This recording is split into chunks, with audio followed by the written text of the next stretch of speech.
Hello ಮಕ್ಕಳೇ, ಹೇಗಿದ್ದೀರಾ? ಎಲ್ರು ಆರಾಮಲ್ವಾ?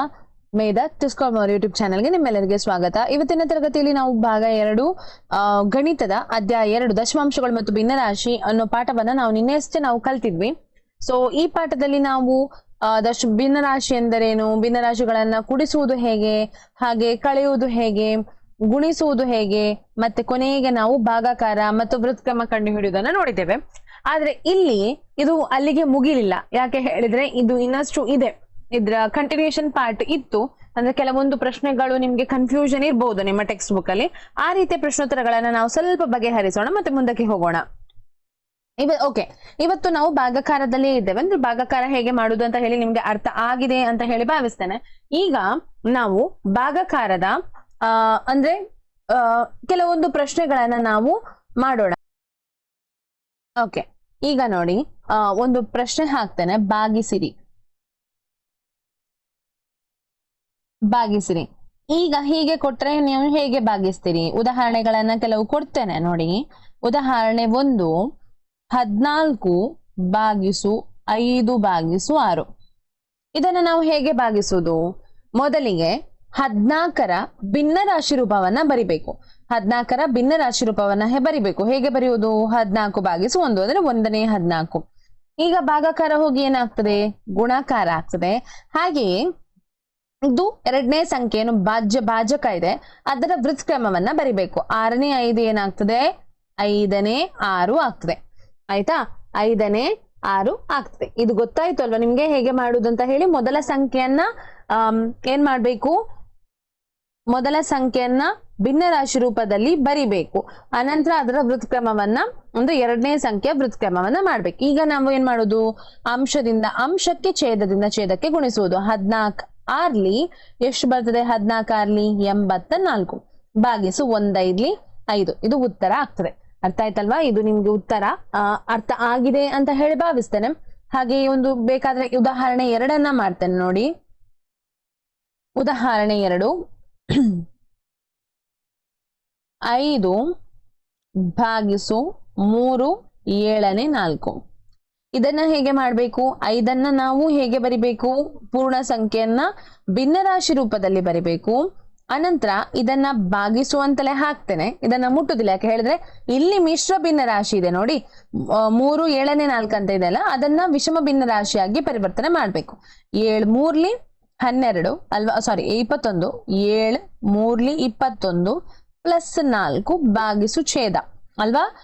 7 3 21 ಪ್ಲಸ್ 4 ಎಷ್ಟಾಗ್ತದೆ? 25 ಆಗ್ತದೆ. 25 ಭಾಗಿಸು 7 ಆಗ್ತದೆ. ಈಗ ಏನ್ ಮಾಡುದು? 1ನೇ 5 ಗುಣಾಕಾರ, ಚಿಹ್ನೆಯನ್ನ ಬದಲಾಯಿಸಬೇಕು ಗುಣಿಸುವಿಗೆ. 7ನೇ 25 ಇದ್ದದು 25ನೇ 7 ಆಗ್ತದೆ. 25ನೇ 7 ಆಗ್ತದೆ. ಈಗ ಏನ್ ಮಾಡುದು? ಅಂಶದಿಂದ ಅಂಶಕ್ಕೆ ಗುಣಿಸುದು, ಛೇದದಿಂದ ಛೇದಕ್ಕೆ ಗುಣಿಸುದು. 5 7 35. 1 25 25. 25ನೇ 35 ಉತ್ತರ ಬರ್ತದೆ. ಅರ್ಥ ಆಯ್ತಲ್ವಾ? ಇದು ನಿಮ್ಗೆ ಇಲ್ಲಿ ಡೌಟ್ ಇಲ್ಲ ಅಂತ ಹೇಳಿ ಭಾವಿಸ್ತೇನೆ. ಮುಂದಕ್ಕೆ ಹೋಗೋಣ. ಇದೇ ರೀತಿಯ ಕೆಲವೊಂದು ಪ್ರಶ್ನೆಗಳು ಕನ್ಫ್ಯೂಷನಿಂಗ್ ಆಗುವಂತಹದ್ದು ಇದೆ. ಉದಾಹರಣೆ 3 ತೆಗಿತೇನೆ ನಾನು. 3ನೇ 7/2. ಇದನ್ನ ಹೇಗೆ ಮಾಡುದು ಮಿಸ್? ಇದನ್ನ ನೋಡಿ, ಇದನ್ನ ಏನ್ ಮಾಡ್ಬೇಕಂತ ಹೇಳಿದ್ರೆ 3ನೇ 7 ಹಾಗೆ ಬರಿಬೇಕು. ಅದನ್ನ ಮುಟ್ಟು ಹಾಗಿಲ್ಲ. ಭಿನ್ನರಾಶಿಯಲ್ಲಿ ಇದೆ, ಭಿನ್ನರಾಶಿಯಲ್ಲಿ ಬರೆಯುವುದು. ಒಂದು ವೇಳೆ ಭಿನ್ನರಾಶಿಯಲ್ಲಿ ಇಲ್ಲದಿದ್ರೆ ಅದನ್ನ ಭಿನ್ನರಾಶಿ ರೂಪಕ್ಕೆ ತಂದು ಬರೆಯುವುದು. ಈಗ ಭಾಗಿಸುವನ್ನ ಹಾಗೇ ಬರಿತೇನೆ, 2ಅನ್ನ ಭಿನ್ನರಾಶಿ ರೂಪದಲ್ಲಿ ಬರಿತೇನೆ. 1ನೇ 2 ಅಲ್ವಾ? ಈಗ ಏನ್ ಮಾಡ್ಬೇಕು? 3ನೇ 7 ಗುಣಿಸು 1ನೇ 2 ಏನಾಗ್ತದೆ? 2ನೇ 1 ಆಗ್ತದೆ. ಈಗ ಗುಣಿಸುದು. 7 1 7, 3 2 6. ಉತ್ತರ 6ನೇ 7 ಬರ್ತದೆ. ಇದು ಅರ್ಥ ಆಗಿದೆ ಅಲ್ವಾ ನಿಮ್ಗೆ? ಅರ್ಥ ಆಗಿದೆ ಅಂತ ಹೇಳಿ ಭಾವಿಸ್ತೇನೆ. ಮುಂದಕ್ಕೆ ಹೋಗೋಣ. ಇನ್ನು ಸ್ವಲ್ಪ ಕಾಂಪ್ಲಿಕೇಟೆಡ್ ಒಂದು ಕ್ವೆಶ್ಚನ್ ಮಾಡೋಣ. ಉದಾಹರಣೆ 4 ತೆಗಿತೇನೆ ನೋಡಿ. 2 5ನೇ 1 ಭಾಗಿಸು 1 5ನೇ 1. ಆಯ್ತಾ? ಈಗ ಇದನ್ನ ನಾವು ಏನ್ ಮಾಡ್ಬೇಕು? 2ಅನ್ನು ಕೂಡ ಮಿಶ್ರ ಭಿನ್ನರಾಶಿಗೆ ಪರಿವರ್ತನೆ ಮಾಡಬೇಕು. ಮಿಶ್ರ ಭಿನ್ನರಾಶಿ ಇದೆ, ವಿಷಮ ಭಿನ್ನರಾಶಿಗೆ ಪರಿವರ್ತನೆಯನ್ನ ಮಾಡಬೇಕು ಅಲ್ವಾ? So 5 10 plus 1 11. ಈಗ ನಾನು ಅದನ್ನ ಮಾಡುದಿಲ್ಲ ಆ ಸ್ಟೆಪ್ ಅನ್ನ, ಯಾಕೆ ಹೇಳಿದ್ರೆ ನಾನು ಡೈರೆಕ್ಟ್ ಆಗಿ ನಿಮ್ಗೆ ಹೇಳಿದ್ದೇನೆ, ಎಲ್ಲವೂ ಹೇಳಿಕೊಟ್ಟಾಗಿದೆ ಅಲ್ವಾ. ಭಾಗಿಸು ಏನ್ ಮಾಡ್ಬೇಕು, ಗುಣಾಕಾರ ಆಗ್ತದೆ. ಸಾರಿ, ಇದನ್ನ ಭಾಗಿಸು ಅಂತಲೇ ಹಾಕೋ, ಮತ್ತೆ ಮಾಡುವ ಈ ಸ್ಟೆಪ್ ಅನ್ನ, ಮತ್ತೆ ಮಾಡುವ. ಒಂದು ಸ್ಟೆಪ್ ಎಕ್ಸ್ಟ್ರಾ ಸಿಗ್ತದೆ ನಮ್ಗೆ, ಪರವಾಗಿಲ್ಲ ಇರ್ಲಿ. ಭಾಗಿಸು 1 5 5 ಪ್ಲಸ್ 1 6 ಭಾಗಿಸು 5 5ನೇ 6. ಈಗೇನ್ ಮಾಡ್ಲಿಕ್ಕೆ 5ನೇ 11 ಗುಣಿಸು 5ನೇ 6 ಇದ್ದದ್ದು 6ನೇ 5 ಆಗ್ತದೆ. 11 5 55, 5 6 30, 30ನೇ 55. ಭಾಗಾಕಾರದಲ್ಲಿ ಇದ್ದಂತಹ ಕೆಲವು ಪ್ರಶ್ನೆಗಳು. ಈಗ ಕೆಲವೊಬ್ಬರಿಗೆ ಕೆಲವೊಂದು ಕನ್ಫ್ಯೂಷನ್ಸ್ ಇದೆ. ಏನು ಅಂತ ಹೇಳಿದ್ರೆ, ಮಿಸ್ ಸಂಕ್ಷಿಪ್ತ ರೂಪಕ್ಕೆ ಹೇಗೆ ತರುವುದು, ಸಂಕ್ಷಿಪ್ತ ರೂಪಕ್ಕೆ ಬರೆಯುವುದಂತ ಜಸ್ಟ್ ಒಂದು ಹೇಳಿಕೊಡ್ತೇನೆ ನೋಡಿ. ಇದನ್ನ ನೀವು ಕಲ್ತಿದ್ದೀರಿ ಮುಂದೆ, ಪುನಃ ಇನ್ನೊಮ್ಮೆ ಹೇಳಿಕೊಡ್ತೇನೆ. ಸಂಕ್ಷಿಪ್ತ ರೂಪ ಬರೆಯಿರಿ ಅಂತ ಕೆಲವು ಪ್ರಶ್ನೆ ಬರ್ತದೆ. ಸಂಕ್ಷಿಪ್ತ ರೂಪ ಬರೆ ಅಥವಾ ಅತಿ ಸಣ್ಣ ರೂಪದಲ್ಲಿ ಬರೆ ಅಂತ ಹೇಳಿ ಹೇಗೆ ಬರಿತೀರಿ? ಈಗ ಉದಾಹರಣೆಗೆ ನೋಡಿ, ಉದಾಹರಣೆ 1 4ನೇ 2 ಅನ್ನೋ ಒಂದು ಸಂಖ್ಯೆ. ಇದರ ಸಂಕ್ಷಿಪ್ತ ರೂಪ ಹೇಗೆ? ಸಂಕ್ಷಿಪ್ತ ರೂಪ ಅಂತ ಹೇಳಿದ್ರೆ ನೀವು ನೋಡ್ಬೇಕಾದದ್ದು ಅಂಶ ಮತ್ತು ಛೇದ ಎರಡೂ ಸಂಖ್ಯೆಗಳು ಯಾವ ಒಂದು ಸಾಮಾನ್ಯ ಸಂಖ್ಯೆಯಿಂದ ಭಾಗ ಆಗಿ ಹೋಗ್ತದೆ. ಆಯ್ತಾ? ಹೇಗೆ ನೋಡ್ಬೇಕಾದದ್ದು? ಅಂಶ ಮತ್ತು ಛೇದದ, ಅಂಶ ಮತ್ತು ಛೇದದ ಸಾಮಾನ್ಯ ಅಪವರ್ತನ ನೋಡ್ಬೇಕು. ಆಯ್ತಾ? ಸಾಮಾನ್ಯ ಅಪವರ್ತನ ನಿಮ್ಗೆ ಏನ್ ಮಾಡ್ತದೆ, ಅದನ್ನ ಸಂಕ್ಷಿಪ್ತ ರೂಪಕ್ಕೆ ತರ್ಲಿಕ್ಕೆ ಸಹಾಯ ಮಾಡ್ತದೆ. ಈಗ 2 ಮತ್ತು 4 ಯಾವ್ದ್ರಲ್ಲಿ ಭಾಗ ಆಗಿ ಹೋಗ್ತದೆ? 2 ಅನ್ನೋ ಸಂಖ್ಯೆಯಲ್ಲಿ ಭಾಗ ಆಗಿ ಹೋಗ್ತದೆ. ಹಾಗಾದ್ರೆ ಭಾಗಿಸಿ ನೋಡೋಣ. 2 ಅಂದ್ರೆ ಅಂಶವನ್ನು ಭಾಗಿಸಿ, ಛೇದವನ್ನು ಭಾಗಿಸಿ. 2 ಎಷ್ಟ್ಲಿ 2, 2 1 2, 2 ಎಷ್ಟ್ಲಿ 4, 2 2 4. ಸೊ ಉತ್ತರ ಬರ್ತದೆ 2ನೇ 1. ಅರ್ಥ ಆಗಿದೆ ಅಲ್ವಾ? ಮುಂದಕ್ಕೆ ಹೋಗೋಣ ನೋಡಿ. ಇನ್ನೊಂದು ಹೇಳಿಕೊಡ್ತೇನೆ. ಉದಾಹರಣೆ 2 ತಕೊಳ್ಳಿ. 16ನೇ 4. ಈಗ 16ನೇ 4 ಅನ್ನೋ ಸಂಖ್ಯೆ. 4 ಮತ್ತು 16 ಯಾವ ಸಂಖ್ಯೆಯಿಂದ ಭಾಗ ಆಗಿ ಹೋಗ್ತದೆ? 4ರಿಂದ ಭಾಗ ಆಗಿ ಹೋಗ್ತದೆ. ಆಯ್ತಾ? ಈ ಸಂಖ್ಯೆ ಕೂಡ 4ರಿಂದ ಭಾಗ ಆಗಿ ಹೋಗ್ತದೆ, ಇದು ಕೂಡ 4ರಿಂದ ಭಾಗ ಆಗಿ ಹೋಗ್ತದೆ. ಸೊ 4 ಎಷ್ಟ್ಲಿ 4, ಈ ಸಂಖ್ಯೆ 4 ಎಷ್ಟ್ಲಿ 4, 4 1ಲಿ 4, 4 ಎಷ್ಟ್ಲಿ 16, 4 4ಲಿ 16. ಸೊ 16ನೇ 4ರ ಸಂಕ್ಷಿಪ್ತ ರೂಪ ಯಾವ್ದಾಗ್ತದೆ? 4ನೇ 1 ಆಗ್ತದೆ. ಇನ್ನೊಂದು ಉದಾಹರಣೆ ಬೇಕಾದ್ರೆ ನೋಡೋಣ. ಉದಾಹರಣೆ 3 63 ಭಾಗಿಸು 7. ಆಯ್ತಾ? ಈಗ 7 ಮತ್ತು 63 ಯಾವ ಸಂಖ್ಯೆಯಲ್ಲಿ ಹೋಗ್ತದೆ? 7ರಲ್ಲೇ ಹೋಗ್ತದೆ. 7 1ಲಿ 7, 7 ಎಷ್ಟ್ಲಿ 63, 7 9ಲಿ 63. ಸೊ ಇದು 9ನೇ 1 ಅನ್ನೋದು ಸಂಕ್ಷಿಪ್ತ ರೂಪ ಆಗ್ತದೆ. ಅರ್ಥ ಆಯ್ತಲ್ವಾ? ಇದು ಸಂಕ್ಷಿಪ್ತ ರೂಪ ಹೇಳಿದ್ರೆ ಅರ್ಥ ಆಯ್ತಾ ನಿಮಗೆ? ಇದ್ರಲ್ಲಿ ಏನಾದ್ರೂ ಡೌಟ್ ಇದೆಯಾ ಸಂಕ್ಷಿಪ್ತ ರೂಪ ಬರೆಯುವುದು ಹೇಗೆ ಅಂತ? ವಿಷಮ ಭಿನ್ನ ರಾಶಿ ಅಂತ ಹೇಳಿದ್ರೆ ಕೇಳಿ, ವಿಷಮ ಭಿನ್ನ ರಾಶಿ ಅನ್ನೋ ಒಂದು ಭಿನ್ನ ರಾಶಿ ಬರ್ತದೆ. ಇದ್ರಲ್ಲಿ ಏನಾದ್ರೂ ಕನ್ಫ್ಯೂಷನ್ ಇದ್ರೆ ಇದನ್ನೊಂದು ಜಸ್ಟ್ ಹೇಳಿ ಮುಗಿಸ್ತೇನೆ. ವಿಷಮ ಭಿನ್ನ ರಾಶಿ ಅಂತ ಹೇಳಿದ್ರೆ ಅಂಶ ದೊಡ್ಡದು, ಛೇದ ಸಣ್ಣದು. ಈಗ 5 ಭಾಗಿಸು 2, ಇದು 5ನೇ 2, ಇದು ವಿಷಮ ಭಿನ್ನ ರಾಶಿಗೆ ಉದಾಹರಣೆ. 3ನೇ 1, 2ನೇ 1, 4ನೇ 3, ಇದೆಲ್ಲ ವಿಷಮ ಭಿನ್ನ ರಾಶಿಗೆ ಏನಾಗ್ತದೆ? ಉದಾಹರಣೆ ಆಗ್ತದೆ. ಹಾಗೆ ಮಿಶ್ರ ಭಿನ್ನ ರಾಶಿ ಅಂತ ಹೇಳಿದ್ರೆ,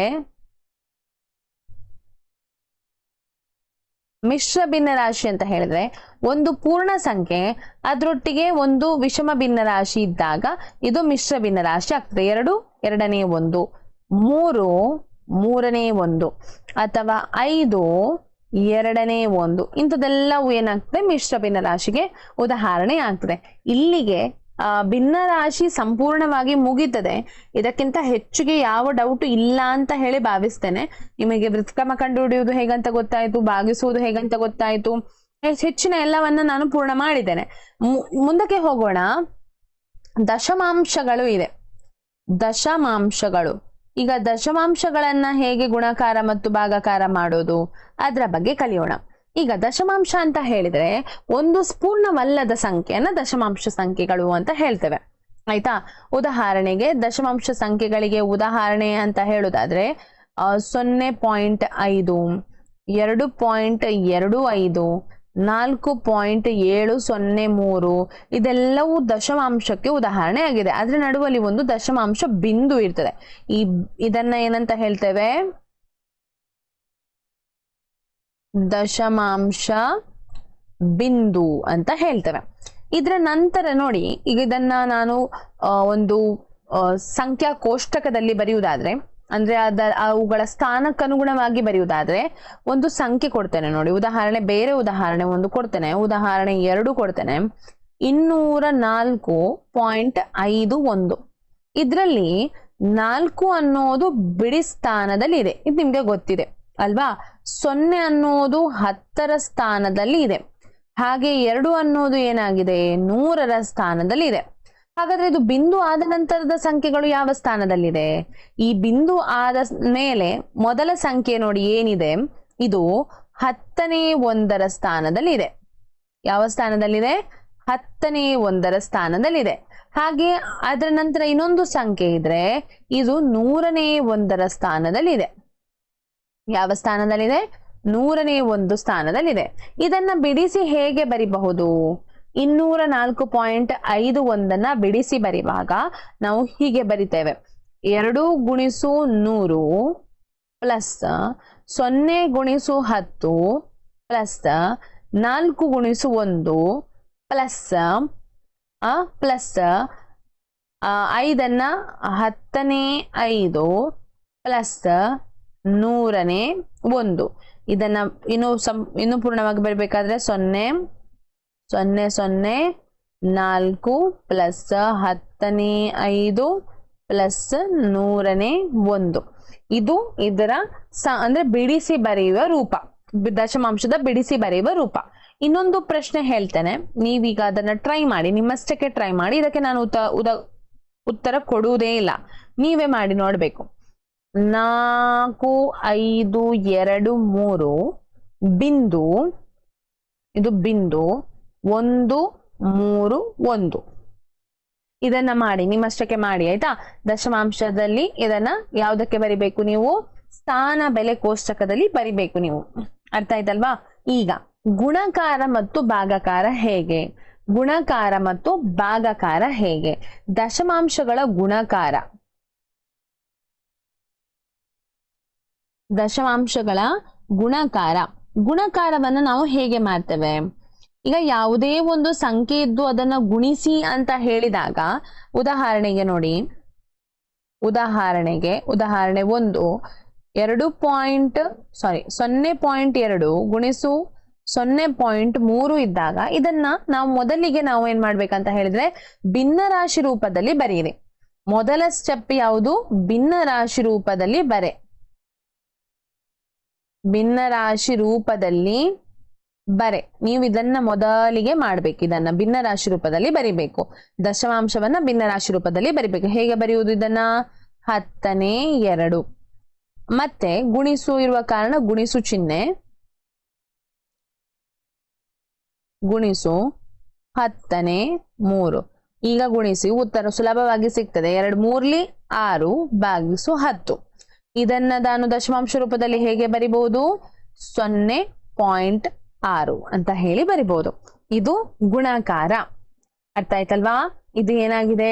ಗುಣಾಕಾರ ಆಗಿದೆ. ಈಗ ಒಂದು ವೇಳೆ ಪೂರ್ಣ ಸಂಖ್ಯೆ ಇದ್ದು ಅದನ್ನು ಗುಣಿಸುವಾಗ ನಾವು ಹೇಗೆ ಗುಣಿಸ್ತೇವೆ? ಪೂರ್ಣ ಸಂಖ್ಯೆ ಇದ್ದು ಅದನ್ನ ಗುಣಿಸುವಾಗ ನಾವು ಹೇಗೆ ಗುಣಿಸ್ತೇವೆ? ಓಕೆ ಇಲ್ಲಿ ನೋಡಿ, ಒಂದು ಪ್ರಾಬ್ಲಮ್ ಆಯ್ತು, ತಪ್ಪಾಯ್ತು, ನಾನು ಮಾಡಿದ್ದು ತಪ್ಪು. ಇಲ್ಲಿ ಯಾಕೆ ಹೇಳಿ, ಯಾವುದು ತಪ್ಪು ಅಂತ ನೀವೇ ಹೇಳಿ ನನಗೆ. ಇಲ್ಲಿ ಗುಣಿಸುವಾಗ ನಾವು ಹೇಗೆ ಗುಣಿಸ್ತೇವೆ? ಅಂಶದಿಂದ ಅಂಶಕ್ಕೆ, ಛೇದದಿಂದ ಛೇದಕ್ಕೆ. ಈಗ ನೋಡಿ, ಇದು 100ನೇ 1ರ ಸ್ಥಾನದಲ್ಲಿರುವ ಕಾರಣ ಬಿಡಿ ಸ್ಥಾನದಲ್ಲಿ ಏನಿಲ್ಲ, 10ನೇ 1ರ ಸ್ಥಾನದಲ್ಲಿ ಏನಿಲ್ಲ, 100ನೇ 1ರ ಸ್ಥಾನದಲ್ಲಿ 6 ಹಾಕ್ಬೇಕು. ಇನ್ನೊಂದು ಉದಾಹರಣೆ ಕೊಡ್ತೀನಿ, ಇದನ್ನ ಮಾಡಿ ನೋಡೋಣ. ಉದಾಹರಣೆ 2 0.5 ಗುಣಿಸು 0.3. ಆಯ್ತಾ? ಇದನ್ನ ಮೊದಲಿಗೆ ನಾವು ಏನ್ ಮಾಡ್ಬೇಕು? ಭಿನ್ನರಾಶಿ ರೂಪದಲ್ಲಿ ಬರಿಬೇಕು. ಹೇಗೆ ಬರಿತೇವೆ? 10ನೇ 5 ಗುಣಿಸು 10ನೇ 3 ಬರಿತೇವೆ. ಮತ್ತೇನ್ ಮಾಡ್ತೇವೆ, ಅಂಶದಿಂದ ಅಂಶಕ್ಕೆ ಗುಣಿಸ್ತೇವೆ ಅಲ್ವಾ. ಅಂಶದಿಂದ ಅಂಶಕ್ಕೆ ಗುಣಿಸುವಾಗ 15, ಛೇದದಿಂದ ಛೇದಕ್ಕೆ ಗುಣಿಸುವಾಗ 100. ಈಗ ಏನ್ ಮಾಡ್ಲಿಕ್ಕೆ 0 ಪಾಯಿಂಟ್ ಏನ್ ಮಾಡ್ಲಿಕ್ಕೆ ತುಂಬಾ ಸಣ್ಣದಲ್ವಾ, 0.015 ಆಯ್ತಾ. 0.015 ಏನಾಗ್ತದೆ, ಇದರ ಉತ್ತರ ಏನಾಗ್ತದೆ ನೋಡಿ, ಕರೆಕ್ಟ್ ಅಲ್ಲ. 0.015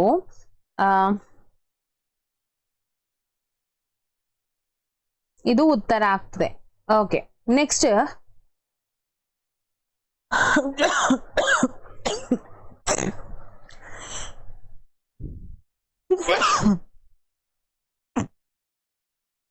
ಸಾರಿ,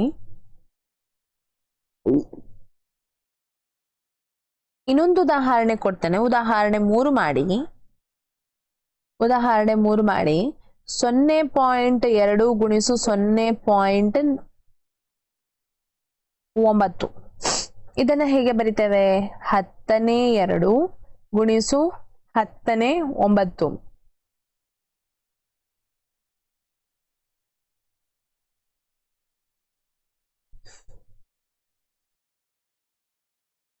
ಇದು ಅರ್ಥ ಆಗಿದೆ ಅಲ್ವಾ? ಅರ್ಥ ಆಗಿದೆ ಅಂತ ಹೇಳಿ ಭಾವಿಸ್ತೇನೆ. ಇವತ್ತಿನ ತರಗತಿಯಲ್ಲಿ ಇಷ್ಟಕ್ಕೆ ಮುಗಿಸುವ. ದಶಮಾಂಶಗಳ ಗುಣಾಕಾರ ಇದೆ, ಇದನ್ನು ನಾವು ಮುಂದಿನ ತರಗತಿಯಲ್ಲಿ ನಾನು ನಿಮ್ಗೆ ಹೇಳಿಕೊಡ್ತೇನೆ ಹೇಗೆ ಅಂತ ಹೇಳಿ.